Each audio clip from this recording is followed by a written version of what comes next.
Hürmetli vatandaş, bugünkü leksiyalarımızı başlayımız.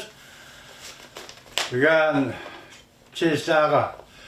Geçen Allah, bugün leksiyalarımızı başlayımız. Leksiyası da Gazi Rozi.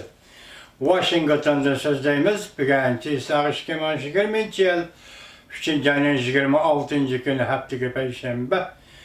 Vaziyet doğrusudur. Bir kelime söz istek hazırla.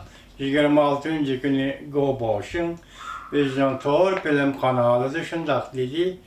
Bu yıl başkana koyup duraylı iktisatın terakkiyatı için de 1%, hatta 1% mi yok. Orada da tohtapla kalıdı. Bu vaziyet çünkü Kompartiyasını Reis Xi Jinping'i tevekkelçilik kılışka mecburlaydı. Belki o oruç kozgaydı. Tayvan boğazlı oruç kozgaydı degen mezmunlu nutuk sözüldü. Ona dinken andan sizlerge tanış Çin şampiyon efendi, Çin Şao'nun obzorcu efendiler özünün kanalı 26. güne şundak mavzu koydu ki çünkü Amerika münasebeti kıza kuralla takanaşı devrige kirip kilemdi, kirip kilişi mümkün diye mavzunu koydu. Ben Go Boşan'dakini anladım. Lakin işgallenlikini anlayamadım. Şu ahval asısı vaziyetini sizlerge tapşırıp, şunun alakadar leksiyelerini sizlerge okuyumuz hürmetli vatandaşlar. Bugünkü mavzu. Çünkü Kompartiyası Tayvan boğazı da arkadan hareket kılıvatıdır. Amerika mütehassisleri mındak dedi. Çünkü virüsüden keyin 4 xil ahval o'ttirg'i chiqdi. Mavzula xabar 3. aydan 26. günü Cumhuriyet nazorat torbiyeti e'lon qilindi xabar. Mundaq boshlandi. Cumhuriyet hal qilinmay turib, Xitoy virusi hal qilinmay turib, Cumhuriyet Kompartiyasining armiyasi bu yil kirgandan beri Tayvan bo'g'izida arkadan harakat qilishga boshladi. O'xshashda Amerika armiyasi Tayvan bo'g'oziga yaqin dengiz yuzida ko'p qatam paydo bo'ldi. Amerika davlat mudofaa mutaxassislari mundaq hisobladi. Xitoy virusi Amerika bilan Jungo'ning uzun muddatli raqobatlashish vaziyatini o'zgartirib o'tishi mumkin. Ya'ni davomli tirkishaveradigan ish yo'q demoqchi bo'lyapti.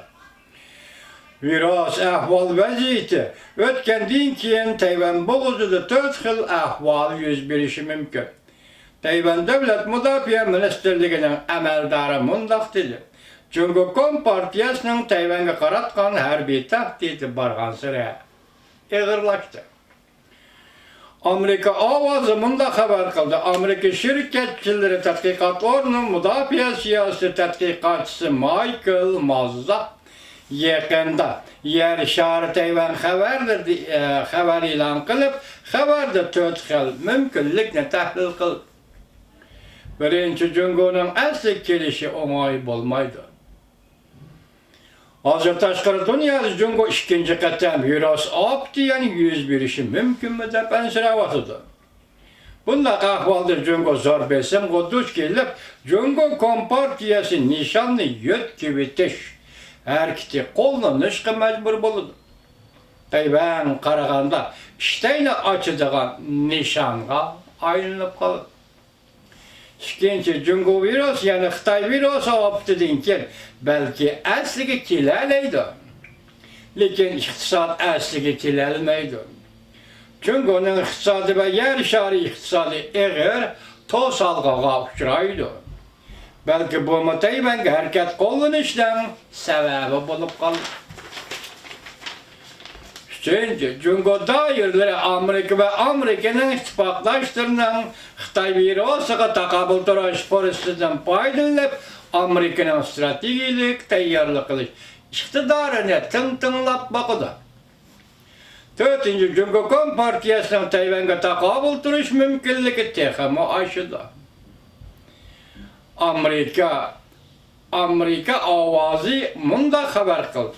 Amerika armiyasi shtab boshlig'i general Mark Miller mundaq ko'rsatgan edi. Jungo virusining Xitoy virusining tarqalishi öyle olturuşqa mecburlasa, Amerika armiyasının hareketiga ta'sir yetkizişi mümkün, lekin çoğ emas. Amerika Qo'shma Shtatlar Davlat Mudofaa Ministrligi bayonotchisi David Estborn mundaq dedi. Virus Amerika armiyasının burayının tinchliği ve bexatarligini qo'g'dishiga ta'sir ko'rsatilmaydi. Amerika armiyasiga o'rinlashtirishni mashq qilishni davomlashtirdi. Siyosiy obzorchi Panchu mundaq dedi. Hozirgi vaziyat Amerika Jungo tirkishayotgan vaziyat. Jungoning barliq harbiy harakatlari jumladan Tayvanni aylanib jo'sh Amerikaga o'zini ko'rsatishdan iborat. Amerika bilan o'zaro bir-birini sinab beqish va chekib beqishdan iborat. Tayvanlik atoqli professor Meng Jujing mundaq ko'rsatdi. Jungo Kompartiyasining Tayvan bo'g'izida bir qancha qitim ko'rsiz paydo qilish Tayvanga qaratilmagan, amaliyotda Amerika qaratilgan. Amerika balki Tayvanga allaqachon yadro qurollarini o'rinlashtirib bo'ldi. Professor Meng Jujing yana mundaq ko'rsatdi. Undan boshqa Amerika Tayvanga bombardimon qilg'uchi kurashchi aeroplan o'rinlashtirdi. Bu kurashchi aeroplan yadro qurollarini elib uçalaydı.